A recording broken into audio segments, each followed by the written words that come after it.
The rose eventually dies.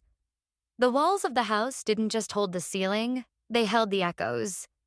To anyone passing by, it was a normal home, but to Alara, it was a glass jar where the air was thinning. At 22, she was a paradox. A girl with a soul as vast as a canyon, yet a life as restricted as a pressed flower.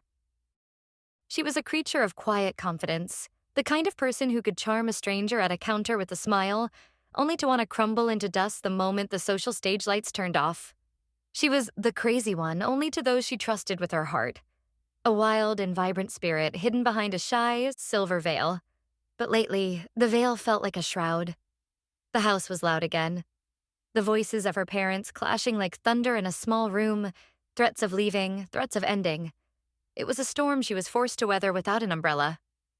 Every time she tried to find her own voice, to speak up for the peace she craved, the yelling would swallow her whole. She would shut down, retreating into the only sanctuary she had left, the glowing screen of her phone. On the other side of that glow was her moon. He was the only one who saw her not as a child to be restricted, but as a woman to be cherished. Their love wasn't a competition, but a shared survival. They were winning and losing the same war, separated by miles and by the strict iron-willed gates of her parents' fear. "Hey, look at me," his messages would read, pulsing like a heartbeat in her hand. "It's going to be okay, okay? Let me hold you for now. Ease your mind, mamas. If you need to cry, then cry. I'm here." But tonight, the storm was different. It was the kind of rain that felt like it might never stop. The threats of leaving weren't just words anymore. They felt like footsteps toward the door. Desperate and tired of the suffocating weight, Alara had whispered the thought she always carried like a jagged stone in her pocket. Running away. She could see his desperation in the way the bubbles on the screen moved. "Please don't.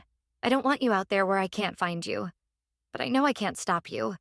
Just tell me where you are." "I won't run away, Moon. I'm sorry, I just can't take another day. This is why I am the way I am." Then came his final message of the evening, a prayer sent into the dark.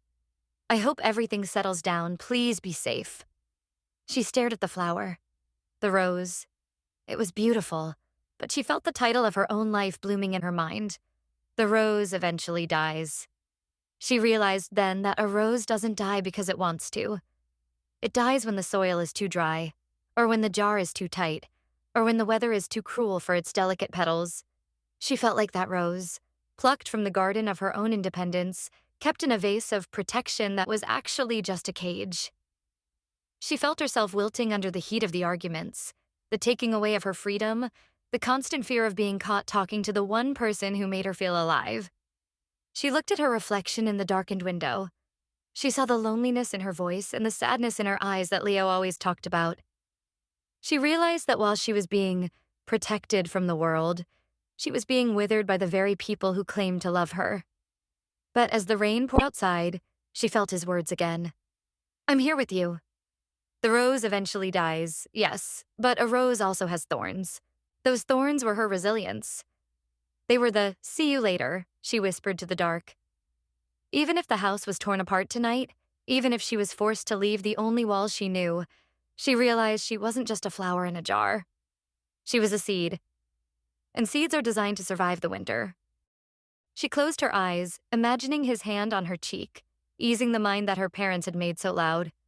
She wasn't running away tonight, but she was growing. The rose of her old life, the shy, restricted girl who shut down, might be dying, but something stronger was taking root in the cracks of her broken heart. Under the same moon, she waited for the silence to return, knowing that as long as he was guiding her light, she would find a way to bloom in a garden of her own making.